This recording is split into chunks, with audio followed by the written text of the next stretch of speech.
We are face down, ass up, in the dirt, all just like puking in a circle, basically. Hey y'all, welcome to Culture Cult. My name is Marie. I am the host of the show, and today's episode we are doing a travel story. Usually on this podcast, we are covering every country in the world, and I tell you all the craziest fucking story from that country. But today we're doing a travel story episode, and that's when I have someone come on and tell me their craziest fucking travel story. And this one's going in the books because this is one of those stories where like, okay, first of all, if you listen to this podcast, there's a theme of like poop. I like love a poop story. And I feel like if you're like, no, I have a good poop story. No, I know a good poop story. No. I know it doesn't top this one. I know it doesn't top this one. This is a crazy poop story in Peru. And guess what? It's with my client.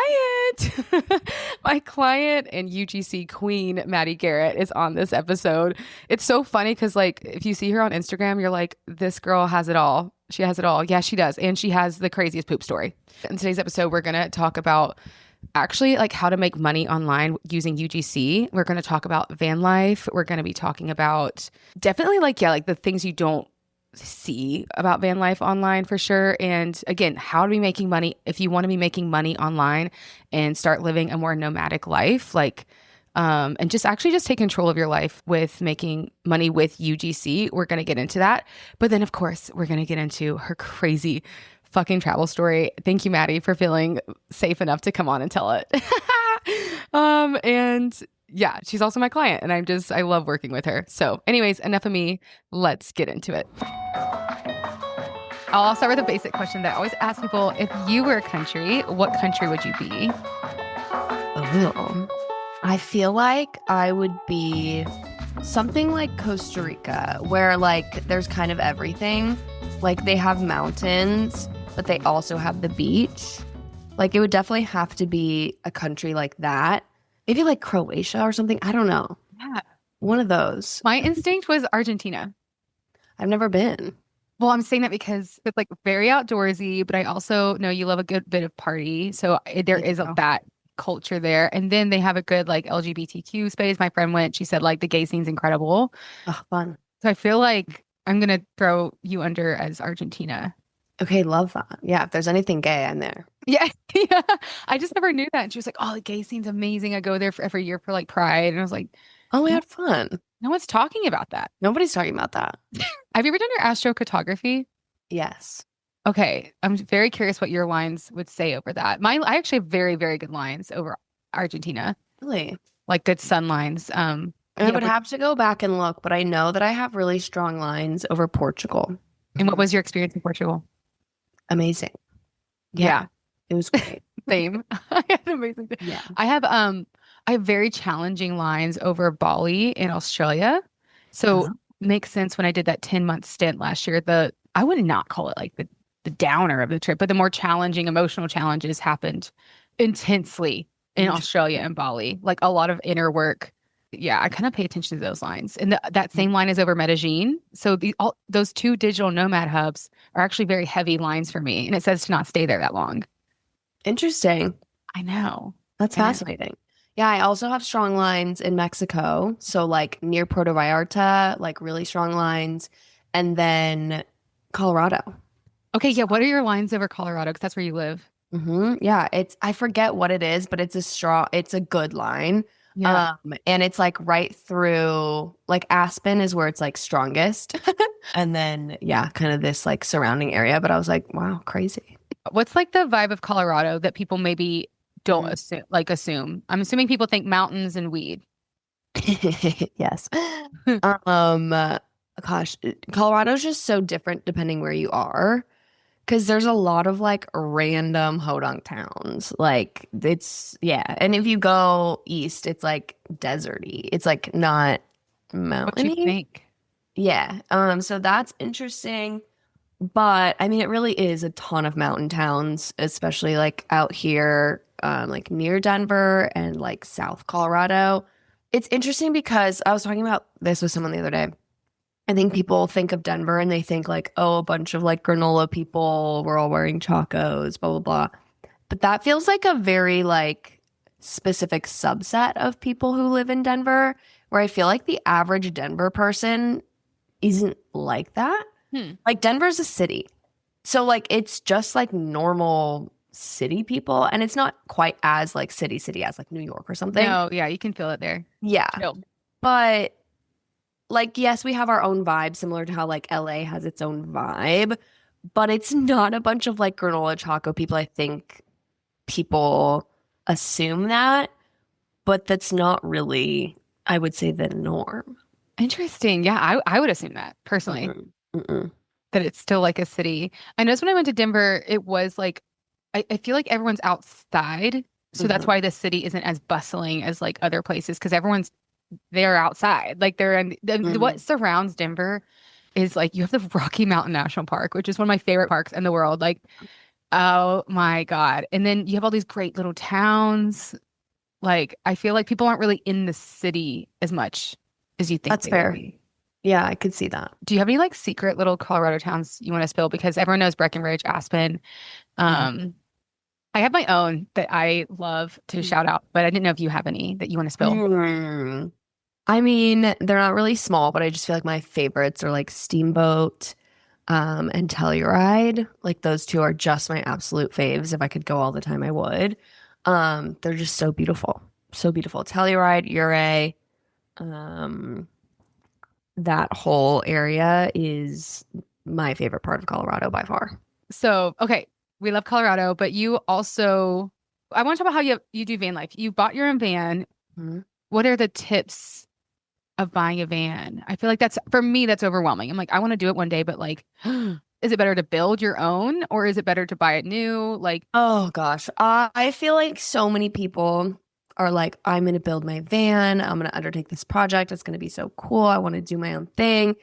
So many people either never finish it or it takes so much longer than they think, or they just get burnt out, or like I've just, I don't know, seen so many people go through that and like hate the process. And I would say, unless you like are really, really passionate about that kind of like project and mm, like that's something that really interests you, or you have done it before or like done something similar before, don't build your first van. Like, first of all, because you've never lived in a van before, so you don't really know what you like and like mm, what kind of layout you like, what's going to frustrate you, what kind of things you need in your van. So I would recommend just buying a built out van first. That's what I did. I just got mine on Facebook Marketplace. So I just searched on Facebook Marketplace. This guy had a van in Portland and he was selling it. And I went and looked at it and then just bought it. okay, hell yeah. I agree. I think time is money. And you think you're saving money, but you actually might not be if you don't actually know what you're doing. You don't actually have the time for it. I feel like that's for like the nerds out there, like not Mhm. nerd in a bad way, but like for the builder nerds, the guys, the people who love that shit. Go Yep. for it. Yep. What kind of van do you have? Do you recommend your van? I love my van. 10 out of 10 recommend. It is a T1N Sprinter van. It's a 2006, so it's a very old van. And it's diesel and it's one of like the best vans out there. It's Hmm. known, so the 2004 to 2006 T1N Sprinters are known as the million mile vans because they run for so long. And I've had this van now for 3.5 years, and I've had like two mechanical issues ever, and they were not major. Holy crap. And it's like, that's like a 20-year-old Yeah. van. Yeah. And people Like put like miles on that thing. It's not like a casual thing. oh, yeah. I have like 350,000 miles on that van. Wow. Yeah. Hmm. Okay. Okay. So like, yeah, if you're going to invest in it, like do that one. It's like one of those, I just feel like people who don't know vans and don't know, yeah, that side of things would be like, oh, I'm not going to buy a 2006 van. Yeah. Like, that was probably dumb, but they are the best vans. Okay, heard. I'd rather have my car and then have an attach on like Mm-hmm. thing because if the van breaks down, I mean, obviously you have a good van, but if the van breaks down, then your whole life breaks down. Okay, you use it more of like a weekend thing, right? Obviously. Now I do, yeah. Okay, but you used to live out of it. Yeah. Okay, what was that like living out of the van versus like weekend or Yeah, it was crazy. It was an experience. It's like literally hard to even explain what it's like to live in a van. You're just traveling full time. Like your life is travel. And it was amazing. And it was so fun because I had so many friends who also were van lifers. Oh, it's fun. And so, like, it just felt so fun all of the time. And we would caravan and we'd go camp in all these cool places. But it's extremely chaotic. Like, it's one of those things where, like, your nervous system is never at rest. And it is so overwhelming all of the time. Like, you're in fight or flight all the time, is what it feels like, at least for me. And I think a lot of van lifers kind of share that experience. So after a while, you're like, okay, I love this. And like, as much as this van is my home, it doesn't feel like a home because it is so chaotic all of the time. And so it's just a lot. Like, I lived in the van full time for basically like 2 years. Wow. And Okay. yeah, it was just a wild experience. What do you mean by chaotic? Like you said, your van didn't break down. So what's going on? No, it didn't break down, but there's always something wrong. Like, especially with the build itself, there's always something wrong. There's a leak, or there's, your power's not working, or the water's out, or, XYZ. There's always something wrong. Always. Yeah, again, remember, you're living in a van. Like, in the end of the day, what you're doing is pretty fucking wild. Like, yes. So there's always something. I hated cooking in the van. That was like a whole thing. So I felt like I wasn't like my healthiest when I lived in the van because it was hard to cook. It was hard to cook good meals. And so like I just like ate out a lot. So that was interesting. Our friend Laura, she lived out of a rooftop tent on her car. And she was like, if I eat another fucking quesadilla, I'm going to lose my goddamn mind. Because like all she ate were quesadillas because she couldn't keep veggies well, she lived in a different situation. They ate out of a cooler for like almost a year. And they couldn't have a lot of veggies. They definitely couldn't have meat or cheese. So they did, but she ate quesadillas like all the time. And now I think she hates quesadillas. What a shame. That's so true. Like the amount of like just protein bars that I ate, insane. Yeah. What bars be fucking paying you? Like, no, literally. I'm your biggest ambassador. It's so funny you say that because like so like I'm a full-time digital nomad, slowing down. And I feel like, yes, we travel different ways. Like I travel internationally, but it's the same sentiment. Like my nervous system, I noticed my nervous system has been fucked. Like fucked since I started, like because I had to constantly change my routine. I had to constantly learn a new language, constantly make sure I'm being aware of the customs. Where's the gym at? What kind of fruits and vegetables are in this country? Like little stuff. Yes. You're like, okay, whatever, stop complaining, but it adds up. Oh yeah. Yeah, I don't think people understand like truly how much it affects you. Like your body, your mental state, everything. There was just never constants. And this is what I tell people when they're like, why did you decide to stop doing van life? I was in a place in my life where I had no constants and no consistency. So like van life is so chaotic. So it wasn't like I was living in one place. That was just a whole thing. And then like I had just gotten out of a relationship and like that whole area of my life felt very chaotic. My work life felt very chaotic because I was like deciding between things I wanted to do. And I didn't have like a solid, consistent community because with van life, it's like people are very transient. You go to one place for 3 weeks and then people go somewhere else and you go somewhere else. There was just no constant. And it was like driving me insane. And it was so bad for my mental health that I just reached a breaking point where I was like, fuck it. I have to get an apartment because I need some sort of constant in my life. I literally went on Zillow, found an apartment, called them, got the apartment. Like it was like such a quick decision that I was like, I'm moving to Denver. I'm getting an apartment. And like, I just have reached my breaking point.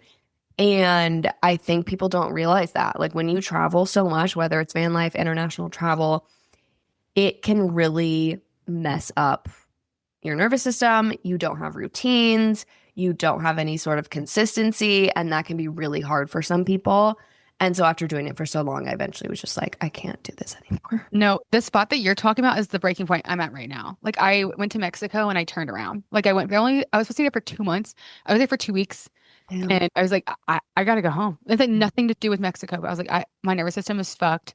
And I've been in Alabama for like 6 or 7 months. And I'm sure like people are like, why are you in Alabama? Well, you know what? It's where I'm from. Yeah. My nervous system understands it. Mm-hmm. And I know there's a gym. I know there's a Trader Joe's. Yeah. Like that's all I need right now. And I'm at that point where like, I don't give a fuck. I just need to move. That's my goal. My goal is California. Mhm. Okay. But like, if it's not California, I don't give a fuck. I'm picking a spot and I'm Yeah. just like, I need a place. I need a place. We're talking about like the transient things. Like, I have so many friends from all over the world, but they're all over the world. I have this new, I want to call it jealousy because I think jealousy is just your body telling you what you want. So I feel like it's kind of a negative word, but I'll use that word for right now. I Yeah. have this jealousy when I see, I don't know, my friends throwing like Thanksgiving parties Yeah. and their Christmas parties. And they're like, oh, yeah, me and my friends have this event tonight. And I'm like, your friends that you've had for years, Yeah. not like 3 weeks. I crave that. I'm at that breaking point, and I love seeing that. Like, okay, you did it. I can get back to that. You know? Yeah. No, I completely agree. That was a big reason why I moved, was like I really wanted consistent community and Yeah. like those kinds of friendships. And I knew that I couldn't do that on the same level while I was traveling.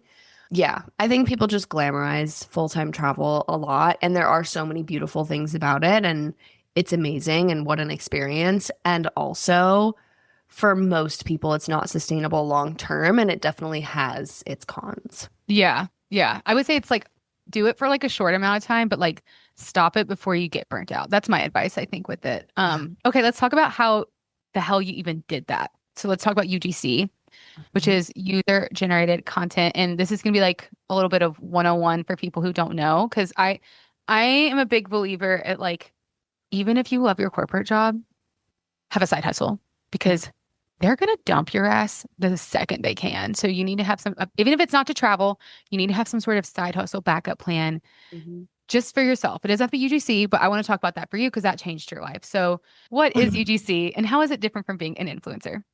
Yeah. Okay. So user generated content is UGC, and it's basically where you film videos for brands. So they'll send you a product and then you'll film a video kind of reviewing their product. And then you send it to them and they use it in like on their social media or in their ads. So you're not posting any of this content. So like you don't have to have a following or social media to do UGC, because you're not posting any content, you're just sending it to the brand and they're using it.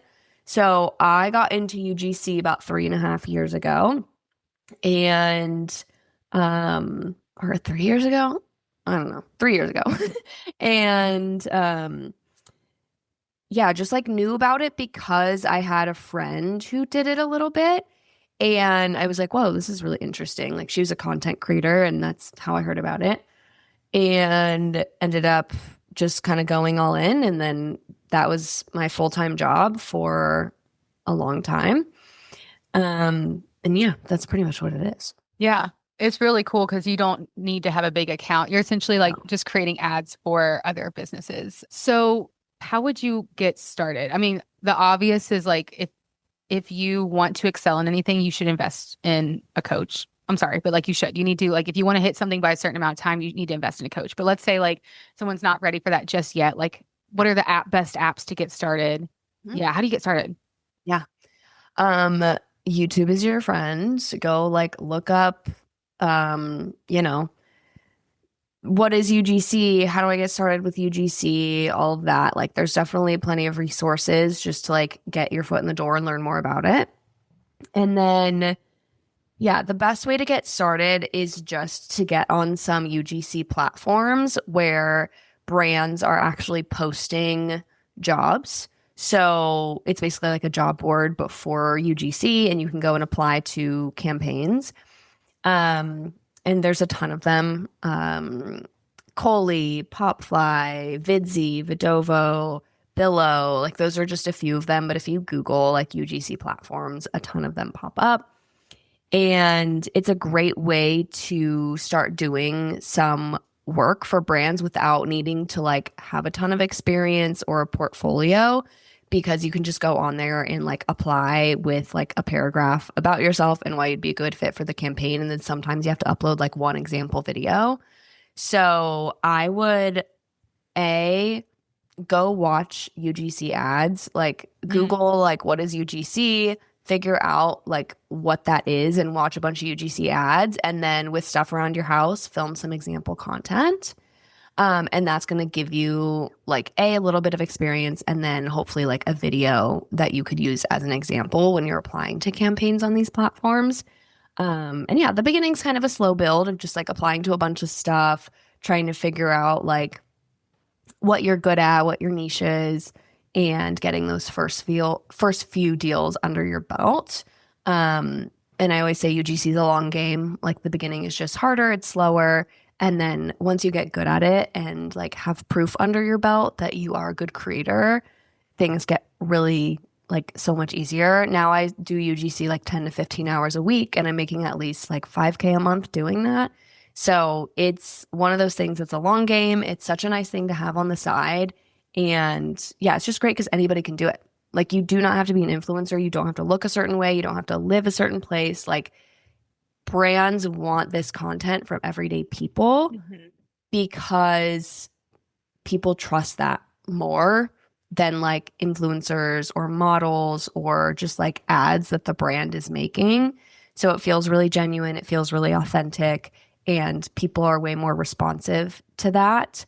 So yeah, it's this cool little marketing world and it's like a booming industry right now. So it's really cool to be a part of it.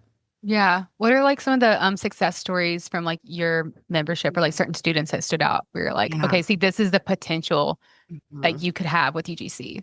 Mhm.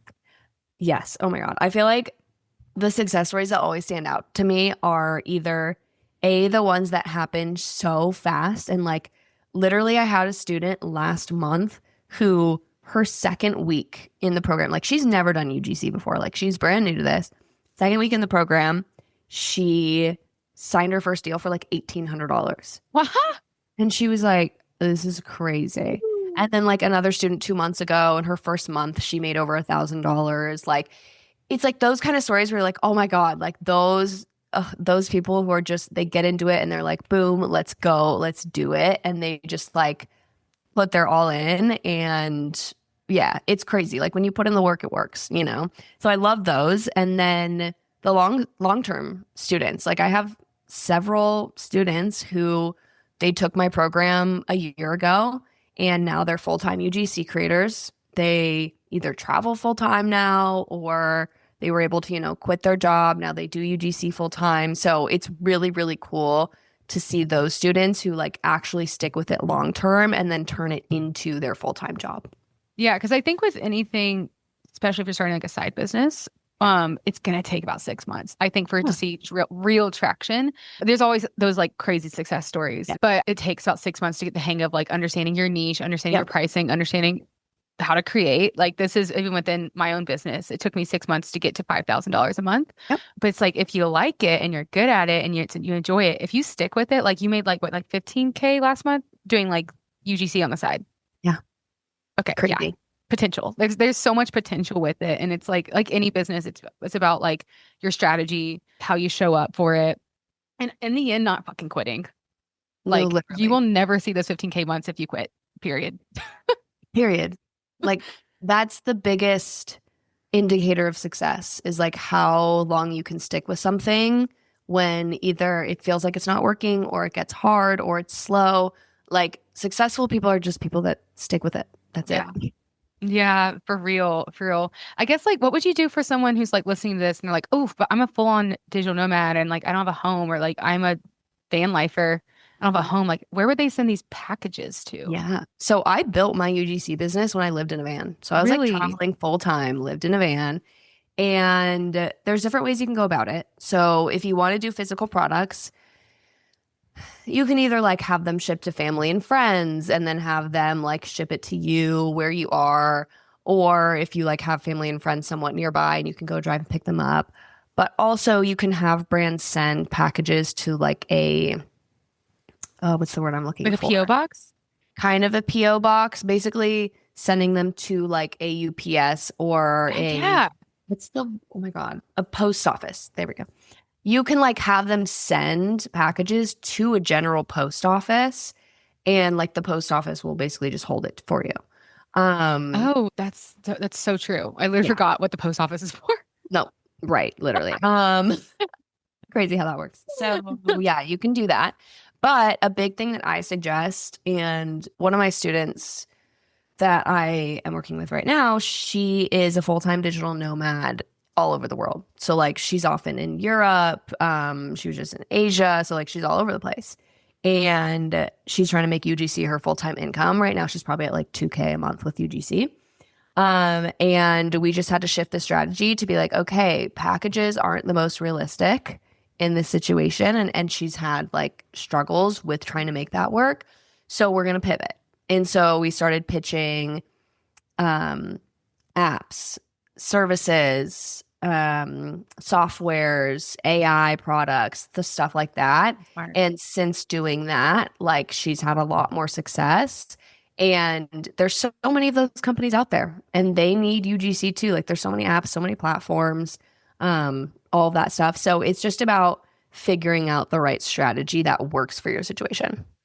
Oh, that's so smart. I just love UGC because it is a cool thing that you can do like at any point in your life and you can like pick it up, you can put it down. Like I've had several months where I just stopped doing UGC because I'm burnt out or I'm focusing on other projects or doing other stuff. And then maybe that stuff slows down or like UGC has a busy period. For example, Black Friday was huge. So I'm like, you know what? Let's, grind out this month. Made $14,000 last month doing UGC. So like you can pick it up, you can put it down. If you have a period in your business or in your life where things are slower, you can be like, great, I have UGC to like lean back on. I love it. Oh my gosh. See, this is like, I remember when I used to think like, how do people make money online? And then now that I've been making money online, I'm like, God damn, there's so many ways. There's so many ways to like start traveling and getting paid. Actually speaking of that, let's talk about your podcast. I think that's where people should head to if they're actually interested is like the podcast I edit and the one that you, obviously it's your podcast, Paid to Travel. Yeah. Yes. Paid to Travel, the UGC podcast.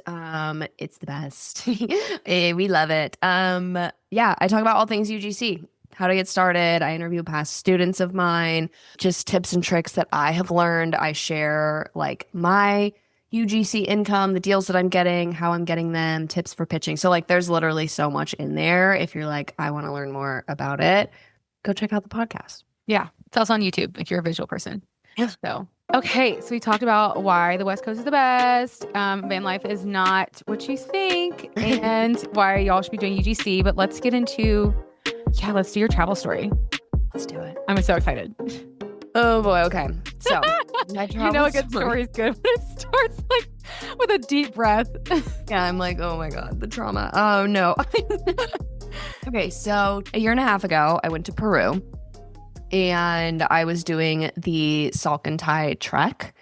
And that is like through the jungle, through the mountains of Peru. It was a 5-day trek. And incredible, first of all. I mean, Peru is amazing. One of those places that like I did not realize I would love so much, but I was obsessed. Like I want to go back so bad. It's just stunning.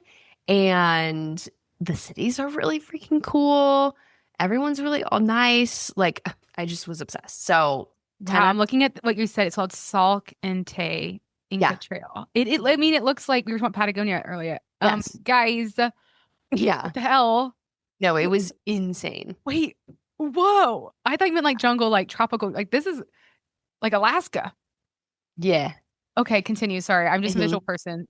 No, yeah, it's like insane. Like you guys should look it up. It was just the most wild track. But yeah, it's like mostly mountainous. And then there's some parts that are kind of like more like jungle-y, which was really cool. But it's just, I mean, an insane experience. So, and it was hard.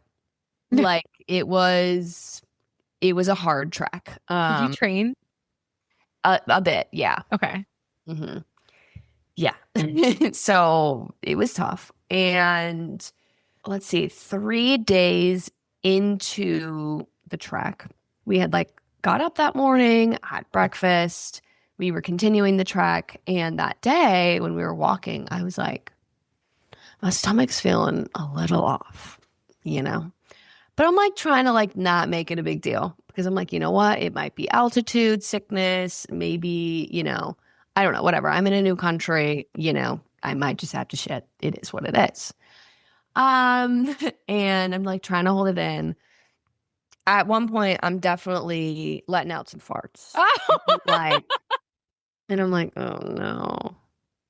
Is it like loud? Like people could be like, who did? Not loud, Okay. but Okay, actually that's not good. That means the silent ones are like, you're in trouble. deadly. Yeah, like your stomach's actually fucked up. Yeah.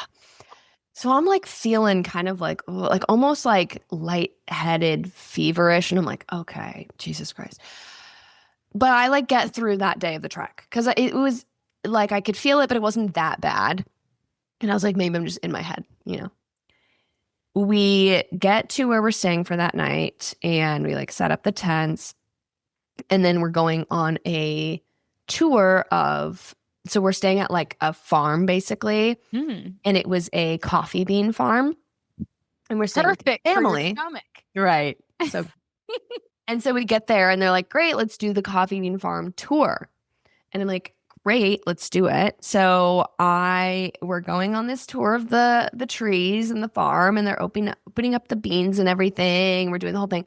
And I start just progressively feeling worse and worse. And I'm like, oh no, like I don't think I'm well. And then at one point we're like picking the beans and they're like, okay, great. Like you can like chew on these, you can eat them. The thought of putting that in my mouth, I was like, so the thing is, no. And that's when I knew I was like, it's gonna be bad. And so I am holding it. Like I'm feeling feverish, I'm feeling bad. We get back to like the area with the tents and they have like a little like house there. And they're showing us like the final process of like roasting the beans and all of that stuff. And I'm with my boyfriend at the time. And I'm standing next to him and we're watching them roast these beans. And I turn to him and I go, I gotta go. And he's like, what? And I told him like I wasn't like feeling great, but like he didn't know it was that bad. Do you And I'm know where like, the bathroom is at this point? Like, do you have a yes. scan of like where you could go? Yes. And I'm very close to the bathroom. Okay, thank God. Okay. Yes. And it's like a little tiny bathroom. It's not a nice bathroom, but there is a bathroom. Okay. It's great. And I go, I gotta go. And I just like quick walk to the bathroom. And in my mind, I'm gonna throw up. Like, I'm like, No. okay, like that's what it was. I was like, I have to throw up right now. So I go to that bathroom. I like sit on my knees and I'm over the toilet like this. I'm like, whew, and I'm like ready to throw up. And then I'm not throwing up. And I'm like, and then all of a sudden I go, oh, no, I'm gonna shit. And I like get up, pull down my pants. Oh my God, just like Explosion. explosive. Wait, like, can people so hear bad. you? Like, how close are you to people? I don't think that they could hear me. Okay, because I'm like, what if that was the background sound to the tour? And you know what? It's possible. It's possible. I don't think that they could hear it, but it's possible. And I'm just sitting there like, oh no. Like, this is bad.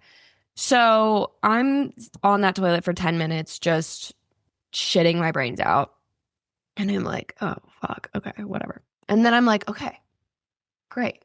We did that. Amazing. You get that shaky feeling. You're like, Yeah. okay, like, Okay. So I like get up. I go to the bathroom. I go up to my boyfriend. I'm like, yeah, so something's wrong. And I just shit so much. and, and then I'm like good for like 10 minutes. And then I'm like, not good. Oh, not good again. So I run back to the bathroom. This time I puke everywhere. oh my God. Yeah. So I'm throwing up and it's just so bad. It's the most vile, like acidic, horrible throw up. And then, as you know, as our bodies do, I'm throwing up and then shitting my pants. No. I'm literally on the floor of this little No. bathroom, throwing up and shitting my pants. And I'm like, oh my God, like, no, this is not happening. Oh my God. And I was like, oh, fuck. Okay. So I throw up, go to the bathroom again, come out, and I'm like, babe, I just shit my pants. Like, wait, what? He's like, oh my God. Like, wait, what's happening? I'm like, yeah, no, I'm really sick. Like every time you come back, you come up with worse news. No, literally. And then, No, not an and then. and then another girl dropping like flies. Hey, no. I need that bathroom. Okay. Right. Fucking find your own. There's one toilet. There's one toilet and I need it. Like Another girl starts being like, I'm not feeling good. And I'm like, oh no. She's in the bathroom, shitting. And then guess what? A third girl. no way. And then a fourth. No way. There were 4 of us. Yep. So 4 of us ended up getting so sick. So we're like, it must have been something that we ate. But like the others didn't get sick. So And it was just girls. yeah, just the girls. Wild. Okay, so we're all down bad. And there's one bathroom. So y'all just like, And there's in one line. bathroom. So eventually, what happens? At this point, I've pretty much shit all I can, which is great. Good. Okay. Like, I definitely had to go back a little bit, but like for the most part, I'm fine. Yeah. So we ended up puking in the field. We are face down, ass up in the dirt, all just like puking in a circle, basically. And everyone else is like up at the house playing card games and they can just hear us all in the background over and over again. The loss of words. Like, No, it was hilarious. And we're all sitting there so delusional because we've been puking and shitting our brains out for like 2 hours at this point. We're so tired. We can't eat. We're thirsty. Like, we can't keep anything down, but we're just like unwell. And this is so, oh my God. It was one of those things where like I was so sick and so delirious that I could not give 2 shits about the fact that I am hands down, like knees on the ground in the dirt, throwing up. And there are, Marie, I'm not kidding you, spiders this big crawling around us. holy shit. I'm not even kidding you. It was the first one I saw. I was like, no. I turned to the other girls. I'm like, guys, there's really big spiders. And everyone's like, no. And we literally can't care enough because we're so sick that we are watching these massive spiders crawling around us. Oh And my we're God. like, Oh my God. no, it was no, it was crazy. Like they were massive. Oh, no, spiders. I've seen a spider that big. I truly believe you. And this wasn't even Australia. This was in Vietnam. The size of my fucking hand. Size of my hand. I've seen those spiders and I would lose my goddamn shit if I was throwing up next to that. Hands and knees on the ground. I'm in the dirt. You're in the same level as him. Yeah. I'm like, they could crawl on me and I don't know what I would do because I can't think. Oh my God, Maddie. This is like one of the worst stories ever. It just gets worse and worse and worse and worse. So we're just like, what do we do? Because none of us can stop throwing up. And at this point, we're just heaving up acid and it's horrible. And it's just awful.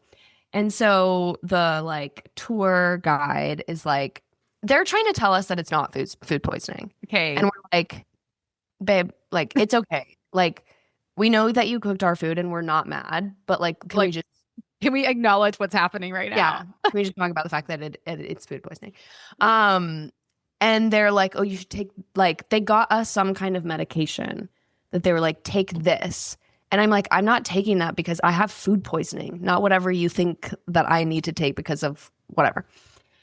And so then eventually they get us like anti-nausea meds. So we take those. But then I threw it up 10 minutes later. So that's really, so basically it was just really riding that one out. This is so gross. This is so bad. I was just, again, so sick. I couldn't think. I couldn't move. I couldn't do anything. I had a fever. Like I was running a fever. And I was shaking. Like it was like bad. I went to bed in the pants that I shit myself in. No. I didn't even change out of my like underwear and pants. That's how bad it was. Holy crap. And I'm sharing a tent with my boyfriend. Oh And my God. he's laying there next to me and I go in the tent before he does. Like I don't think I mean, I know he didn't realize like it was as bad as it was. So he was like hanging out with other people like at the house and kind of like comes back of it. Like he had checked in on me a few times and then like eventually we're going to bed. I'm in the tent probably for an hour before he like comes to bed. And I'm laying there just like literally like shivering like this. And also I have a fever and I'm at that point done throwing up. I'm done going to the There's bathroom. nothing else coming out of There's you. nothing else in there. But I'm so unwell. And he comes to the tent. He's like, oh my God. Like, are you literally dying right now? Like, he was like, no, like, I don't even know what to do right now because I feel like you're dying. Every It's like, time he sees you, it's like so much worse. so much worse. Like so much worse. No, when I tell you all night, I was just laying there, and I'd be like, it's just to feel like I'm gonna die and I'm so sick. And this poor man is like taking care of me. And he's like, I don't even know what to do right now. Like, I don't know how to help you. And I would like wake up in the middle of the night and I'd be like, and he would like put water in my mouth. And like it was so bad. I was so incredibly sick. And eventually fell asleep, woke up the next morning, and that was like pretty much the end of it. Like I was definitely still very tired and I was like exhausted the next day. Still couldn't eat anything, but there was no more throwing up or shitting. The demon left your body. The demon left my body violently.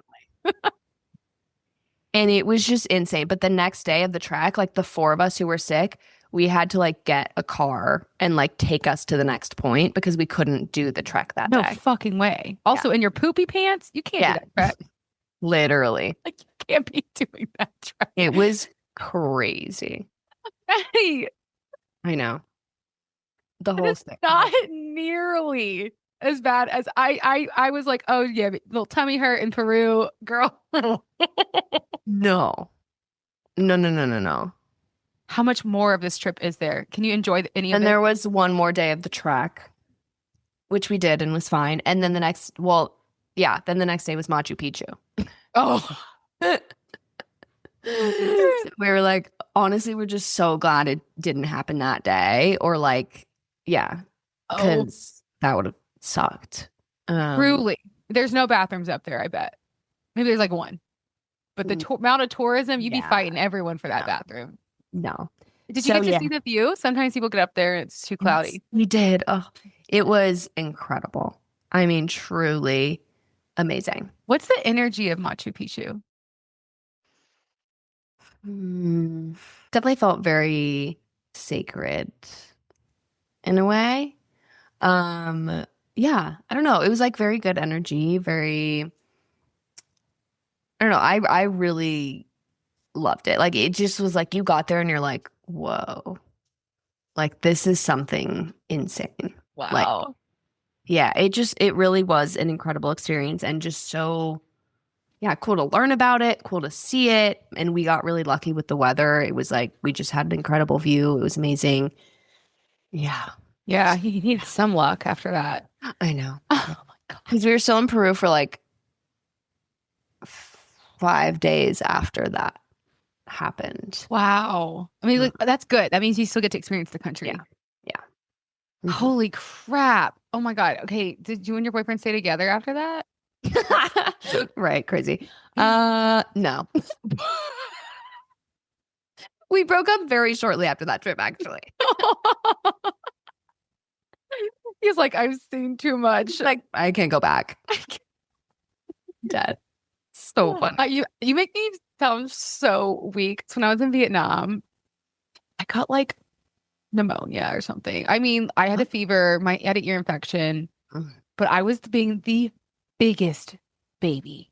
Okay, I was in a home. I had a bathroom. I also got free breakfast. I was okay. Yeah. The way I acted like a little baby child. I wish I could get Ollie on here right now. He would agree. Like I was just like, oh, like how you were, like the shaking, the like, dear God help me, like, Literally. and he was My having to life like is over. feed. No, he didn't feed me. He like was always getting like hot water bottles for me, and like I was being the biggest. I'm a child. I'm a baby when I get sick, and I'm embarrassed to this day about how I acted when I had pneumonia around him, and I'm like, you actually were attacked by a demon. And Literally. like you had every right to be acting like that. But I'm embarrassed looking back at like that week I had pneumonia. I was doing the same shit as you. I was shaking and I was like, can you give me some? Yeah. I'm embarrassed. Sorry, Ollie, if you happen to be listening to this. I'm so sorry. No. I'm sure that he clocked that in his head. He was like, this chick is weak. You're like, and that one's not going to work. Yeah. Like, no, what? Like, it's weird. I'm just thinking back on like that ex and I, we went a few months earlier, maybe in like February of that year. We had gone on a cabin trip for like 3 nights. The second night, I come down with strep throat and I'm in the cabin for the next 2 days. Literally, I can't do anything. I have strep throat. I'm being such a baby, such a baby. I Oh, have a but strep, fever. you are allowed to feel like a baby with strep. It's the Oh my God. worst. I was such a baby. I was just like, I can't move. I can't think. I can't eat. I can't drink. I have a fever. I just can't do anything. I am a little baby. I was dying. And I was just like, go skiing and I'll be here. And it was miserable. But I'm like, what's up with me like being so fucking sick when I go on trips with my partner? Yeah. Like he's like, you're like in his head, you're like the sick ex. He's like, yeah, she was always kind of Literally. like all of us dying every time we took a trip. Oh my God. Maybe that was your body being like, this isn't him. Yeah. Get This is out. stop doing long trips with this man. This is not your man. Because our body will tell us. But that listen, but all four of y'all got sick on this one. Someone didn't clean the utensils. Someone didn't cook right. Nope. Something Oh doesn't. my God. Dude, that story just Mm-hmm. ah, Isn't that gnarly? I'm literally red. I mean, I'm wearing pink, so I think it's making me more red, but I'm actually red from listening to that story. I'm like pink as hell from laughing. I laugh so hard telling that story because it's just one of those things you're like, that did not happen. Just also just the delirium of it all. Like Yeah. like those like what like 72 hours with just like Mm. where am I? You don't give a fuck. Like all of y'all just throwing up hands and knees in the spider field. Like Yeah. and everyone else is like having a good time inside and they're Literally. just poor girls. Well, and okay, so that next day we drive to the next spot. And then obviously we're waiting like 5 hours for the rest to hike to where we are. Ugh. So there's four of us just like, we're at this restaurant. We are dropped off at a restaurant in the morning. Like it's like 10 a.m. and we get dropped off at this restaurant. The restaurant's like closed. Like it's not like people are like going into the restaurant, but it's like outdoors. Oh great. So we're outside on the deck of this restaurant in Peru. And I literally just lay out my jacket on the deck and I sleep on the deck for 3 hours. I'm on a wooden deck and I'm like, I'm just sleeping. My Just boyfriend driving away rolls business. up. They roll up after the 5 hour trek and he's looking at me like, oh my God, Every time he sees you. it's bad. Hey, It's at bad. least you had a restaurant because it had a bathroom. Exactly. Thank God. They were thinking of y'all. They were. Oh my God. That is just like such a fear of mine. I take charcoal pills everywhere I go. Little trick, little hack.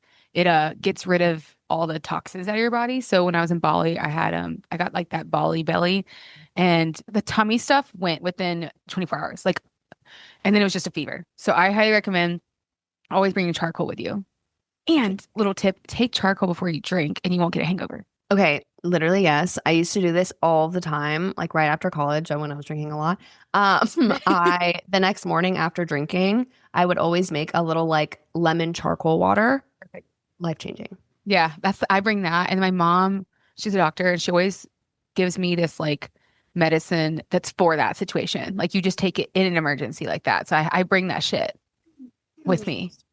But I just went to Mexico, and the only time I had tummy problems was nothing because of Mexico. It's because I was eating way too much frijoles.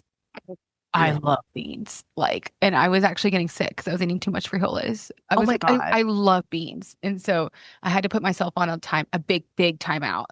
Like That's there was a couple nights like everyone's like, hey, come out. And I was like, I can't. And I can't explain why, because I had too many beans. stop. So I did get sick in Mexico, but that was my fault. Okay, well, this was ridiculous. I don't know what to say. Also, I was looking at those spiders. I just typed in Peru spiders, and I'm like, which one did you see? Because Oh God. I'm just gonna share the screen real quick because I'm like, Oh there's a couple I'm not there where I would have. What did it look like? my, Oh, oh my God. Oh, I'm so triggered. wait, which one? Was it the really, really long legged one? Oh, it's giving like the one that says like gigantic spider from the Amazon in Oh, yeah, it was giving that. that's so much worse.